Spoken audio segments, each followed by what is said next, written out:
میرے محترم عزیز دوستوں، بزرگوں اور میری محترم مائیں اور میری مستورات خواتین، بیٹیاں اور اسی طریقے سے بہنیں، آپ کے سامنے چند ایک باتیں اس طرح کی ذکر کرنی ہے کہ جس کی وجہ سے ہمارے جو شادی شدہ جوڑے ہیں وہ اپنے گھروں کو ویران کرنے کا ذریعہ بنتے ہیں۔ ان میں سے سب سے زیادہ دخل اندازی ہماری شادی شدہ جو بیچاری بیٹیاں ہوتی ہیں، بہنیں ہوتی ہیں، ہماری مستورات ہوتی ہیں، جو اپنے پرانے تعلقات کی بنا پر، پرانی دوستی یاری کی بنا پر اپنے گھر کو بالکل اجاڑ بیٹھتی ہیں۔ پھر اس کا اندازہ ان کو اس وقت ہوتا ہے جب ان کا گھر ویران ہو جاتا ہے، برباد ہو جاتا ہے، جب اپنے گھر سے بے گھر ہو جاتی ہیں، اس وقت اس چیز کا اندازہ ہوتا ہے۔ اس سے پہلے وہ بیچاری بالکل احمقانہ اور دیوانگی اور اسی طریقے سے بے وقوفی والی حرکت کے اندر مبتلا ہوتی ہیں۔ اس سے پہلے ان کو پتہ نہیں چلتا، کیونکہ انسان کو قدر آتی ہے ایک چیز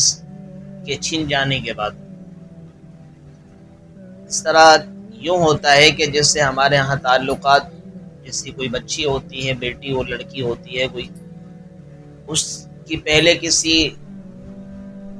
دوستی تھی کسی لڑکی کے ساتھ، اب وہ بیچاری لڑکی کے ساتھ اس کی جو دوستی تھی، اب ظاہر سی بات ہے ایک لڑکی دوستی ایک لڑکی سے تو نہیں رکھتی، کئی اس کی دوستیں ہوا کرتی ہیں، اسکول کے ساتھ، اسکول کے اندر ساتھ پڑھتی ہیں، کالج کے اندر پڑھتی ہیں، اس طریقے سے دیگر مدارس میں پڑھتی ہیں، اور دیگر جتنے بھی شعبے پائے جاتے ہیں دنیا کے شعبہ ہے، جتنی زندگی کے اندر شعبوں سے منسلک انسان ہوتا ہے، ان تمام کے اندر ان کی دوستیں وغیرہ ہوتی ہیں، سہیلیاں ہوتی ہیں۔ اب جب شادی ہو کر وہ بچی اپنے گھر پر آتی ہے تو وہ اپنے شوہر کو یہ کہتی ہے کہ یار، جیسے دیگر شوہر بیویوں کے جو شوہر ہوتے ہیں وہ بہت زیادہ حقوق اپنی بیوی کے ادا کرتے ہیں، ان میں سے ایک حق یہ بھی ہوتا ہے، وہ یہ سمجھتی ہیں لڑکیاں، حالانکہ یہ حق نہیں ہوتا، وہ کہتی ہیں کہ جیسے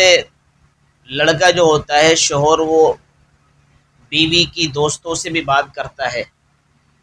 اور یہ اس چیز کو اچھا سمجھنے لگ جاتی ہیں وہ بیچاری ہماری مستورات شادی شدہ جو ہوتی ہیں لڑکیاں، کہ وہ جو میرا شوہر ہے میری دوستوں سے بھی اسی طرح بات کرے، محبت بھری باتیں کرے، محبت بھرے انداز کے اندر ان کے ساتھ پیش آئے، تو لہٰذا اس کو وہ اچھا سمجھتی ہیں، حالانکہ یہ درست نہیں ہے۔ اور اس طرح کی جو بہت زیادہ کوتاہیاں پائی جاتی ہیں ہمارے معاشرے کے اندر، اس کا نقصان ہم نے اٹھانا پڑتا ہے۔ اور دوسری بات اس کے اندر یہ بھی ہے کہ جیسے لڑکی جو شادی ہو کر اپنے شوہر کے گھر پر آتی ہے، اس کا ایک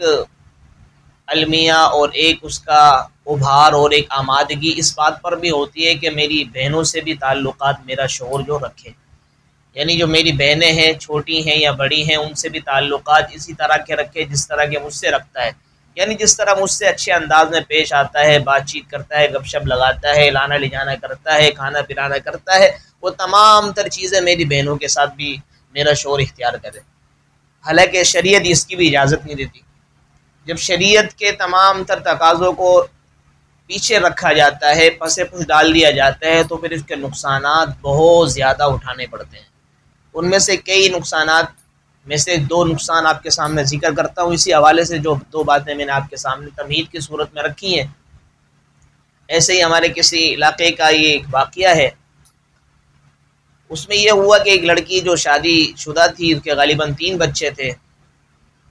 تو اپنے شوہر سے کہنے لگی کہ یار اسی طریقے سے آپ میری جو دوستیں ہیں ان سے آپ بات نہیں کرتے، آپ ان سے بھی اس طرح کا تعلقات رکھیں جس طرح کے مجھ سے رکھتے ہیں، جب آپ میری دوستوں سے بھی بات کریں گے اور ان سے گپ شپ لگائیں گے تو مجھے خوشی ہوگی۔ تو اس کے شوہر نے کہا کہ یار یہ شریعت کے مطابق نہیں ہے، آپ کی دوستوں سے بات نہیں کر سکتا، ان سے گپ شپ نہیں لگا سکتا، لین دین نہیں کر سکتا، آنا جانا ان کے ساتھ نہیں کر سکتا، وہ آپ کی دوست ہیں، میری دوست تو نہیں ہے۔ تو پھر اس کی بیوی نے جواب دیا کہ بھئی وہ شریعت کو بیچ میں لے کر نہیں آؤ، آپ شریعت کو بیچ میں کیوں لے کر آ رہے ہو، آپ ان سے بھی دوستی لگاؤ، آپ ان سے گپ شپ لگاؤ۔ بالآخر اس کے شوہر نے اپنی بیوی کی بات کو سامنے رکھتے ہوئے ان کی دوستوں سے بات کرنا شروع کر دیا۔ اس کے بعد پھر نتیجہ یہ نکلا کہ آخر ایک وقت طے ہو گیا اس کی دوستوں سے، یعنی لڑکی جو تھی ان کی بیوی تھی لڑکے کی، اس کی جو دوستیں تھیں ان سے اچھے تعلقات اس کے ہونے لگے، ایک دوست اس کو پسند آ گئی، تو پھر اس سے تعلقات یہاں تک پہنچ آئے کہ اس نے کہا کہ میں آپ سے شادی کرنے کو تیار ہوں، لڑکی نے کہا میں بھی تیار ہوں، لڑکے نے کہا ٹھیک ہے میں بھی تیار ہوں۔ پھر ایک وقت ایسا آیا کہ وہ جو لڑکا تھا وہ اپنی جو بیوی کی دوست تھی اس سے تعلقات قائم کرتے کرتے یہاں تک نکاح تک پہنچ گیا، نکاح کرنے کے بعد وہ اپنے گھر کے اندر لے آیا۔ جب اس نے دیکھا کہ یار یہ تو میری دوست ہے جس کو یہ میرا شوہر لے کر آیا ہے، پوچھا کہ آپ کون ہو؟ کہا میں تو ان کے نکاح کے اندر ہوں۔ انہوں نے کہا آپ یہاں سے جاؤ، یہ میرا گھر ہے۔ اس لڑکی نے کہا جو پہلے سے شادی شدہ تھی کہ بھئی یہ تو میرا شوہر ہے، آپ یہاں پر کیا کرنے آ گئے؟ آپ تو میری دوست ہیں۔ کہا کہ دوستی ووستی کو چھوڑو، اب میں بھی اس کے نکاح میں آ چکی ہوں، لہٰذا میں بھی ان کے نکاح میں، آپ کو رہنا تو رہو ورنہ تو چلی جاؤ۔ شوہر سے وہ اس کی جو پرانی بیوی تھی وہ کہنے لگی یا تو آپ اس کو چھوڑ دو، یا اگر چھوڑ نہیں سکتے تو میں آپ کے ساتھ رہنے کو تیار نہیں ہوں۔ تو اس کے شوہر نے کہا کہ بھئی میں نے آپ کی دوستی کی بنا پر اس سے دوستی لگائی، لگانے کے بعد میرے نکاح کر لیا، اب نکاح کی زندگی اس کے ساتھ گزارنا چاہتا ہوں، اگر آپ کو میرے ساتھ زندگی بسر کرنی تو بسر کرو ورنہ آپ کی اجازت آپ جا سکتی ہیں۔ اب کیا نتیجہ نکلا؟ اس نے اپنے گھر کو خراب کر دیا، بگاڑ دیا ہے، شریعت کے تقاضوں کو سامنے نہ رکھا۔ تو اسی طریقے سے ایک واقعہ یوں آیا کہ جیسے میں آپ کے سامنے پہلے بات کر رہا تھا کہ سالیوں کے حوالے سے، کہ جیسے لڑکی یہ چاہتی ہے کہ بھئی میری جو بہنیں ہیں اور میرے شوہر کی سالیاں ہیں ان سے تعلقات بھی میرا شوہر اسی طرح رکھے جس طرح مجھ سے رکھتا ہے، لانا لے جانا کرتا ہے، ان سے تعلقات اسی طرح بحال رکھے۔ تو ایک وقت یہی آیا کہ شوہر نے اپنی سالیوں سے تعلقات نبھائے رکھے، ان میں سے ایک جو سالی تھی اس کو پسند آئی، پسند آنے کے بعد اس نے تعلقات قائم کر لیے۔ اس لڑکی کے بھی تقریباً جو اس کی بیوی تھی اس کے بھی تقریباً 4 سے 5 بچے تھے۔ اس نے اپنی سالی سے ٹائم فکس کر لیا کہ بھئی فلاں جگہ پر آپ آ جانا اس وقت دوپہر میں، اور اسی طریقے سے میں بھی گھر سے نکلوں گا، آپ کے ساتھ نکاح میں کر لوں گا کورٹ کے ذریعے سے، لہٰذا آپ سے جب میری شادی ہو جائے گی تو پھر ہمیں کوئی ڈرنے کی ضرورت نہیں۔ تو سالی نے بھی کہا کہ ٹھیک ہے۔ تو سالی بھی اپنے گھر سے 2 4 5 جوڑے لے کر ایک طرف آ گئی جو وقت ان کا فکس ہوا تھا۔ اس کے مطابق صبح شوہر نے اپنی بیوی جو ان کے گھر نکاح میں تھی اس سے تعلقات تھوڑے سے خراب کیے، لڑائی جھگڑا کیا، اور صبح 3 طلاق دے کر دوپہر میں اپنی اس سالی سے نکاح کروا لیا۔ کرنے کے بعد پھر آگے پیچھے رفو چکر ہو گئے، وہ وہاں جانے کے بعد کچھ دنوں کے بعد دوبارہ گھر میں آ گئے۔ اب وہ جو لڑکی اس کی جو پہلے شادی کے اندر نکاح کے اندر تھی، اب اس کے بھی 3 4 بچے تھے۔ اب اس نے دیکھا تو اس نے تو میری بہن سے شادی کر لی ہے، بہن سے شادی کرنے کے بعد اب یہ لے کر بھی آ چکا ہے، اب میں کیا کروں، مجھے اس نے طلاق بھی دے دی ہے۔ وہ اپنے گھر میں جا کے بیٹھ گئی۔ اب وہاں جانے کے بعد اس نے اپنی عزت گزاری کسی اور لڑکے کے ساتھ، اس کی شادی ہوئی، شادی ہونے کے بعد اب وہ طرح طرح کے خیالات میں، تصورات میں گم ہے کہ یار میرے بچوں کا کیا بنے گا، اگر میں یہ اپنے شوہر کو یہ ترتیب نہ بتاتی کہ میری بہنوں سے یعنی اپنی سالیوں سے تعلقات رکھو تو یہ نتیجتاً یہاں تک مجھے پہنچنا نہ پڑتا۔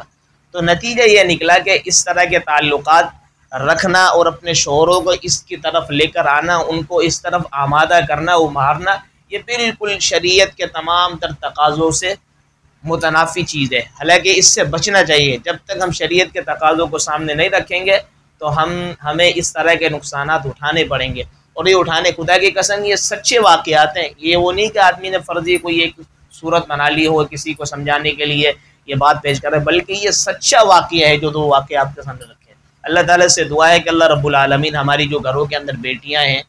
بہنیں ہیں، مستورات الخواتین ہیں، ان کو اس طرح سمجھنے کی اور شریعت کے تقاضے جتنے بھی ان کو پورا کرنے کی اللہ تعالیٰ توفیق عطا فرمائے، اور اپنے گھروں کو آباد کرنے کی ان کو توفیق عطا فرمائے، نہ کہ ویران کرنے کی۔ جب بچیاں شادی شدہ ہو جاتی ہیں اور خاص طور پر ان کی اولاد ہو جاتی ہے، پھر تو کوشش یہ کرنی چاہیے کہ سب چیز اپنے بچے کو، اپنے شوہر کو سمجھیں، یہ نہ کہ بس اپنے وہی پرانے جو تعلقات تھے، اپنی مائیں اور بہن اسی طریقے سے فرمائے کہ اپنے باپ کی مان رہی ہے، اپنی بہن کی مان رہی ہے، اپنے اسی پرانی جو ان کی جو تمام تر چیزیں چل رہی ان کی ماننے کو تیار ہو جاتی ہے، نہ کہ شوہر کی باتوں کو، بلکہ شوہر کی باتوں کو سامنے رکھے، جو جتنی بھی ماں کی بات ہو، باپ کی بات ہو، بھائیوں کی باتیں ہوں، اسی طریقے سے فرمائے کہ بہنوں کی بات ان کو پس پش ڈالے، پہلے شوہر کو سامنے رکھے۔ اللہ تعالیٰ شوہر کو سامنے رکھنے کی بنا پر کہ تمام تر عزت کی بھی حفاظت فرمائیں گے، اس کی مال کی بھی حفاظت فرمائیں گے، اس کے گھر کی بھی حفاظت فرمائیں گے، اور اس کی تمام تر جتنی بھی چیزیں جن کی حفاظت کی جا سکتی ہے اس شوہر کے ذریعے سے اللہ کروائیں گے۔ وما علینا الا البلاغ۔